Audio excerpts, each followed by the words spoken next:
ये हिस्ट्री का सिलेबस है, इतिहास का सिलेबस है। और इतिहास को हम तीन हिस्सों में पढ़ते हैं: प्राचीन भारत, मध्यकालीन भारत और आधुनिक भारत। इतिहास जो है वो बाकी के जो भी सामान्य अध्ययन के विषय हैं, जैसे इकोनॉमी है, पॉलिटी है, ज्योग्राफी है, भूगोल है, अर्थव्यवस्था है, इनको समझने के लिए भी एक बेस है ये। और इनको ठीक से समझने के लिए सामान्य अध्ययन को, जनरल स्टडी को, जनरल नॉलेज को, हमें इतिहास को समझना ज़रूरी है। और इतिहास से हमें पूरा हमारे समाज की जो समस्याएं थी, जो गलतियां थी, ऐसा माना जाता है कि 1000 साल तक भारत एक तरह से गुलाम रहा। तो ये गलतियां क्या थी जिन्होंने हमें गुलाम बनाया। और आगे भी माना जाता है कि जो हमारा भविष्य की या फ्यूचर का जो हमारी प्रगति होती है, जो फ्यूचर का हमारा डेवलपमेंट होता है, वो भी कहीं ना कहीं इतिहास से ही हमें वो विज़न मिलता है, वो दृष्टि हमें हिस्ट्री से ही मिलती है।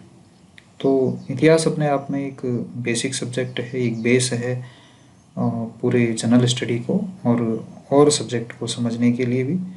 और ये जैसे आप पढ़ेंगे इसको तो आपको भी ये अनुभव होगा, आपको भी ये पता लगेगा कि कैसे हिस्ट्री जो है ये एक बड़ा ही ज़रूरी विषय है जिसको हमें ठीक से समझना ज़रूरी है। पहला पार्ट इसमें प्रागैतिहासिक है। प्रागैतिहासिक को हम प्री हिस्टोरिक भी कहेंगे या पाषाण काल भी कहेंगे। तो ये पाषाण का मतलब उस समय इंसान जो था पत्थरों पर आधारित था, पत्थरों के हथियार थे, पत्थरों से काम करता था। प्री हिस्टोरिक भी कहते हैं इसको। प्री हिस्टोरिक का मतलब, प्रागैतिहासिक का मतलब इस समय का कोई भी लिखित साक्ष्य या कोई भी तिथिबद्ध समयबद्ध जानकारी हमारे पास में नहीं है। तो इतिहास से पहले का काल है, इसलिए प्रागैतिहासिक भी कहा है। इसके बाद पहली सिविलाइजेशन जो भारत में दिखती है, जो हमारे देश में दिखती है, ये है हड़प्पन, या इसको सिंधु सभ्यता भी कहते हैं। ये सिंधु नदी है जो पाकिस्तान में है अभी बहती है, तो उसके आसपास जो सभ्यता है इसे हम सिंधु सभ्यता भी कहते हैं। पुराने समय में अब तो कई कई यंत्र हैं पानी निकालने के लिए, लेकिन पुराने समय में जो भी सिविलाइजेशन बसी है वो किसी न किसी नदी के किनारे ही बसी है। तो ये सिंधु सभ्यता थी, तो इसीलिए सिंधु नदी के किनारे है। इसको हड़प्पा सभ्यता, हड़प्पा पहला स्थल था जिसको इसमें खोजा गया था, इसलिए हड़प्पा सभ्यता भी इसका नाम है। इस प्रकार से विश्व में कई सारी सभ्यताएं और भी हैं, जैसे चीन की सभ्यता है, मिस्र की सभ्यता है, यूनान की सभ्यता है, रोम की सभ्यता है जो अंग्रेजों की है। तो कई सारी सभ्यताएं और भी हैं।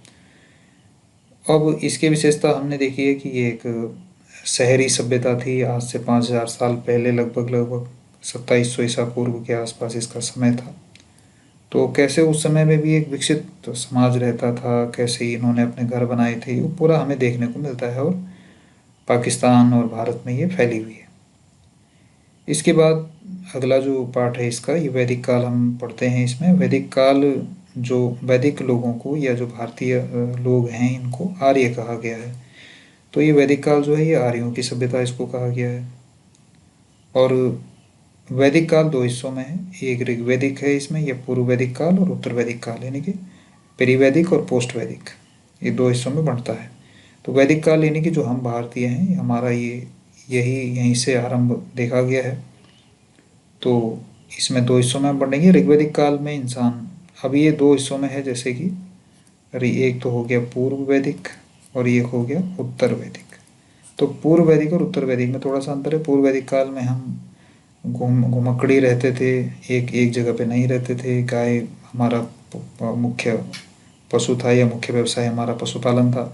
गाय मुख्य धन हुआ करता था। जैसे आज के समय में करेंसी है, ऐसे आप समझ सकते हो कि व्यापार करने के लिए जैसे आजकल हमें पैसे की ज़रूरत पड़ती है, पैसे का हम प्रयोग करते हैं, तो उसी समय पहले पुराने ज़माने में पैसे की जगह भी हम गाय को ही प्रयोग करते थे। जैसे कि मुख्य धन हमारा गाय माना जाता था उस सभ्यता में, यानी कि ऋग्वैदिक काल में। इसको पूर्व वैदिक काल या ऋग्वैदिक काल भी कहते हैं। तो घुमक्कड़ी रहते थे, एक जगह पे नहीं रहते थे, स्त्री पुरुष एक ही जैसे रहते थे। वेदों की रचना इसी पूर्व वैदिक काल में हुई है, या ऋग्वेद की रचना इसी काल में हुई है, तो इसीलिए इसे ऋग्वैदिक काल भी कहा जाता है। बाकी के 3 वेद जो हैं वो उत्तर वैदिक काल में लिखे गए। तो पूर्व वैदिक काल में जैसे इंसान एक ही जगह पे रहता था, सॉरी, इंसान जो है कैसा घुमक्कड़ी था, गाय उसका मुख्य व्यवसाय था, तो पशुचारण के लिए एक स्थायी जीवन नहीं था। यहाँ पर कैसा जीवन था इसका, घुमक्कड़ी जीवन था, यानी कि घूमता ही रहता था। और जब घूमता रहता था तो स्त्री पुरुषों की दशा एक जैसी थी। लेकिन उत्तर वैदिक काल आते आते जो इसका अस्थायी जीवन था, जो परमानेंट नहीं था। अब उत्तर वैदिक काल में इसने कृषि को मुख्य व्यवसाय बना लिया। तो कृषि जब मुख्य व्यवसाय हो गया, जब खेती बाड़ी करने लग गया, तो एक ही जगह पे करेगा, एक ही जगह पे रहेगा। तो इस समय से फिर महिलाओं की स्थिति में धीरे धीरे गिरावट आने लगती है, क्योंकि एक जगह पर महिलाओं को ही रहना पड़ता था। तो समाज में धीरे धीरे उत्तर वैदिक काल से ऐसा माना जाता है कि हमारे समाज में थोड़ा सा महिलाओं की स्थिति में और एक ही जगह पर रहने लग गए लोग। अभी भी हम सोच के देखें, अगर इंसान को एक जगह पर ना रहना पड़े, उसी घर पे लौट लौट के ना आना पड़े, तो आज़ाद रहेगा, कहीं भी घूम फिर सकता है, कहीं भी आराम से रह सकता है। लेकिन एक बंधन है जो कि घर के रूप में हमें मिल गया। ये कब मिला हमें? उत्तर वैदिक काल में मिला। तो समाज में होने वाले परिवर्तन जब आप इतिहास पढ़ते हो तो आपको पता लगता है कि कैसे समाज में परिवर्तन होता है। तो ये धीरे धीरे आपको दिखता है। तो यह यहाँ से फिर उत्तर वैदिक काल, अब जब स्थायी जीवन हो गया, एक ही जगह पर रहना है, तो फिर हमें कुछ धीरे धीरे समाज में विकृतियाँ भी आने लगी। तो उत्तर वैदिक काल से ऐसा माना जाता है कि जितने भी ये कर्मकांड हैं, जितने भी ये बहुत सारे हमारी पूजा पद्धतियाँ हैं, 16 संस्कार और ये वो जो भी है, ये उत्तर वैदिक काल से आने शुरू हुए। यानी कि उत्तर वैदिक काल से कर्मकांड और जीवन में काफ़ी कठिनाइयाँ आनी शुरू हो जाती हैं। तो वैदिक काल के दो हिस्से हमें याद रखने हैं, एक पूर्व वैदिक काल और एक उत्तर वैदिक काल। तो पूर्व वैदिक काल बहुत अच्छा था, यानी कि ऋग्वैदिक काल बहुत अच्छा था, सब घूमते थे, गाय इनका मुख्य व्यवसाय था। लेकिन उत्तर वैदिक काल में आते आते मुख्य व्यवसाय क्या हो जाता है? कृषि हो जाता है और स्थायी हो जाता है जीवन। महिलाओं की स्थिति खराब होने लगती है और भी बहुत सारी चीज़ें हम इसमें देखेंगे। इसके बाद जब उत्तर के वैदिक काल में कर्मकांड बहुत ज़्यादा बढ़ जाते हैं, इस तरह की समस्याएं होने लगती हैं, कई तरह के 16 संस्कार माने जाते हैं, तो आम आदमी का जीवन कैसा हो जाता है? कठिन हो जाता है। तो इसके बाद फिर हमारे यहाँ धार्मिक क्रांति आती है, और इसे धर्म दर्शन या धार्मिक क्रांति के नाम से भी हम पढ़ते हैं, जिसमें कि दो धर्म आते हैं हमारे देश में नए, एक बौद्ध धर्म और एक जैन धर्म।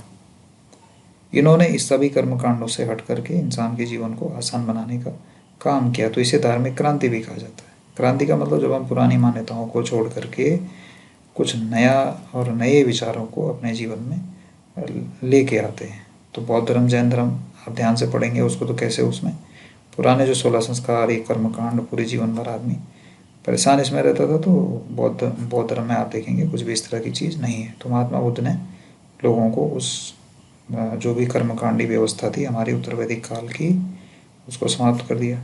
तो जैन धर्म, बौद्ध धर्म, नए धर्म आ गए, क्योंकि सामाजिक जीवन में लोगों को समस्या हो रही थी। तो इससे हमें क्या पता लगता है कि कैसे समाज में एक धार्मिक क्रांति आई थी, और बौद्ध धर्म और जैन धर्म उसी का रूप हमें देखने को मिलेंगे। तो ये हमें समझ में आएगा।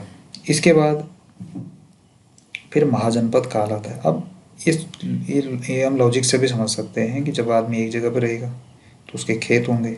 तो उत्तर वैदिक काल से क्या हुआ कि हम खेती बाड़ी करने लग गए, तो खेत हुए, खेत पे बहुत सारे परिवारों के गांव मिला, गांव बना, गांव से फिर जन बना, जन से जनपद बन गया, जनपद से पूरा देश बन गया। तो फिर महाजनपद काल आता है। शुरू में जो है 16 महाजनपद हमारे पूरे भारत में बनते हैं। कितने महाजनपद होते हैं? 16। उनमें से सबसे मजबूत महाजनपद होता है मगध। जैसे 16 राज्य हो गए, आज जैसे हमारे 28 पूरे राज्य हैं, ऐसे ही उस समय 16 राज्य हमारे देश में ऐसे ही बने। तो पूरा प्रोसेस है कि कैसे सबसे पहले हम घूमते फिरते रहते थे, फिर हमने धीरे धीरे एक जगह पर रहना शुरू किया, हमने खेती बाड़ी करनी शुरू करी, और खेती करते करते हमारा जीवन स्थायी हो गया। स्थायी जीवन से जब एक परिवार, कुछ परिवार एक ही जगह पे हुए, तो उन्होंने गांव बना लिया, गांव मिल के जन बना, जन से फिर जनपद बन गया, जनपद मैंने पूरा राज्य उस समय के हिसाब से। तो 16 महाजनपद बने थे हमारे इस भारत में। 16 महाजनपदों में से मगध, जो आज का बिहार है, आजकल का जो बिहार है हमारा, ये मगध महाजनपद के रूप में उस समय निकला। अब ये मगध सबसे शक्तिशाली हो गया इन 16 के 16 में से। इसलिए शक्तिशाली हुआ कि 1000 ईस्वी के 800 कुछ ईस्वी के आसपास मेरठ में लोहे की खोज हो जाती है। तो लोहा आप समझ सकते हो कि लोहा नहीं होता तो इंजन नहीं होता, हथियार नहीं होते, कुछ भी नहीं होता, इस तरह का तकनीक विकसित नहीं हो पाती। तो लोहे की खोज आने के बाद क्या हुआ कि लोगों ने हथियार बनाने शुरू करे। तो पहले तो जहाँ प्लेन है आज वहाँ जंगल रहे होंगे, तो इन्होंने जंगल काटने शुरू करे। तो मगध में जो था लोहे के आने से मगध में खेतीबाड़ी बहुत अच्छी, क्योंकि बिहार आज भी कृषि में एक अच्छा क्षेत्र है ये। तो मगध का एरिया कृषि में भी अच्छा था, इन्होंने हथियार भी बना लिए, इसलिए सबसे शक्तिशाली राज्य कौन बन गया हमारे क्षेत्र में, इस क्षेत्र का मगध बन गया। तो मगध का उत्कर्ष हो गया। मगध ने बाद में जितने भी ये 16 के 16 महाजनपद थे आसपास के, इनको भी अपने में ही मिला लिया। तो मगध ध्यान में रखना है। भारतीय इतिहास का जो आरंभ है ये मगध से होता है, जो कि आजकल का बिहार वाला एरिया है। तो मगध में फिर हर्यक वंश आता है, और उसके बाद इस तरह से चलते चलते एक नंद वंश आता है ना। आपने आचार्य चाणक्य की कहानी सुनी होगी कि चाणक्य ने जो है, जो चंद्रगुप्त मौर्य था उसको राजा बनाया था। तो जो था नंद वंश का अंतिम शासक माना जाता है घनानंद, है ना, मगध का ही। मगध तो आपको समझ में आ ही गया कैसे बना, ये जनपद से महाजनपद बन गया मगध। तो मगध का जो अंतिम एक वंश था नंद वंश, और उसका अंतिम सम्राट होता है घनानंद। अभी घनानंद जो है बड़ा ही अत्याचारी शासक था, कर लगाता था, लोगों को परेशान करता था। तो एक आचार्य था, और उस समय दो विद्यापीठ प्रमुख हैं पुराने समय में। भारत एक बड़ा ही पढ़ाई में या ज्ञान में जो है एक अग्रणी देश रहा है। तो दो विद्यापीठ हमारे यहाँ हुआ करते थे। एक होता था नालंदा, नालंदा आज का बिहार में है, और एक तक्षशिला होता था जो कि आज के पाकिस्तान में है।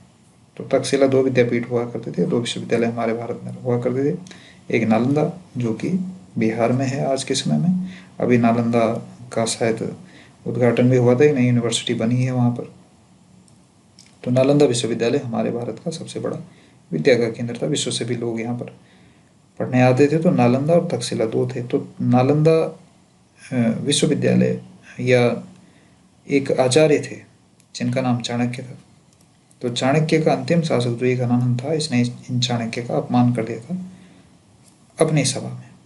तो चाणक्य फिर अपमानित हो जाते हैं, और वो जो है चंद्रगुप्त को, एक छोटा सा बालक जो कि शायद ऐसा माना जाता है कि भेड़ चराता था, उसको उन्होंने सिखाना शुरू किया और नंद वंश का अंत कर दिया।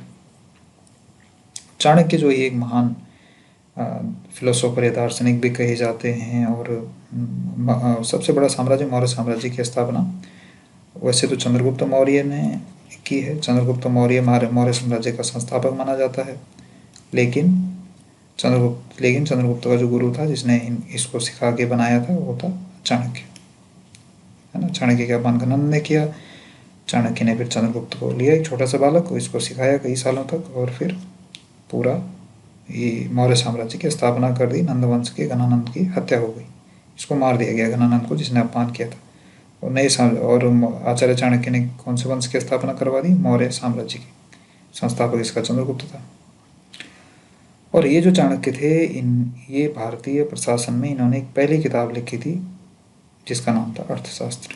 तो चाणक्य की एक किताब है अर्थशास्त्र, जो कि भारतीय एकता का, उस समय भी चंद्रगुप्त का साम्राज्य इतना बड़ा था जितना भारत बड़ा आज भी नहीं है। आप इतिहास में देखेंगे चंद्रगुप्त का मैप आपको इंटरनेट पे मिल जाएगा, अभी चैप्टर भी आएगा ही। तो चंद्रगुप्त ने इतना बड़ा साम्राज्य वहाँ पर बना लिया था और पूरे भारत को एक कर दिया था। चंद्रगुप्त का ही फिर पोता अशोक, आपने सुना होगा, ये भी मौर्य साम्राज्य का एक महान राजा होता है। तो भारतीय राजा भी पुराने समय में काफ़ी महान राजा हुए हैं भारत में। तो मौर्य साम्राज्य आप देखेंगे। मौर्यों के बाद फिर मौर्योत्तर काल आया, और मौर्य साम्राज्य एक आधार है।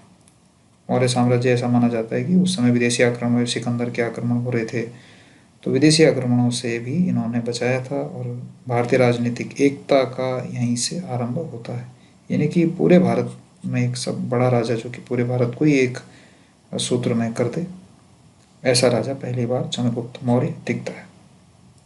बाद में इसने सिकंदर के सेनापति सेल्यूकस को भी हराया था, और अफगानिस्तान तक इसका साम्राज्य हुआ करता था। अफगानिस्तान के भी इसे कुछ ज़िले जैसे कंधार और ये ज़िले इसको मिले थे उस समय के हिसाब से। तो एक बड़ा साम्राज्य उस समय जो है ये हमें दिखता है।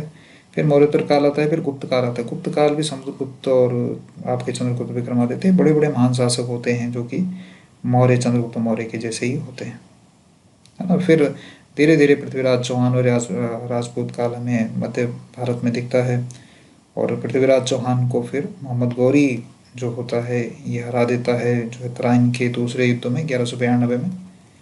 तो फिर धीरे धीरे मुस्लिम शासन हमारे देश में होने लगता है।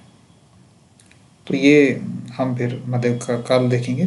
तो ये एक बड़ा ही महत्वपूर्ण हमारा टॉपिक है, इंटरेस्टिंग चीज़ है इसमें, और ये हमें समझना बहुत आवश्यक है। तभी हम सभ्यताओं को समझ पाएंगे, तभी हम अलग अलग देश के विषय में हम समझ पाएंगे।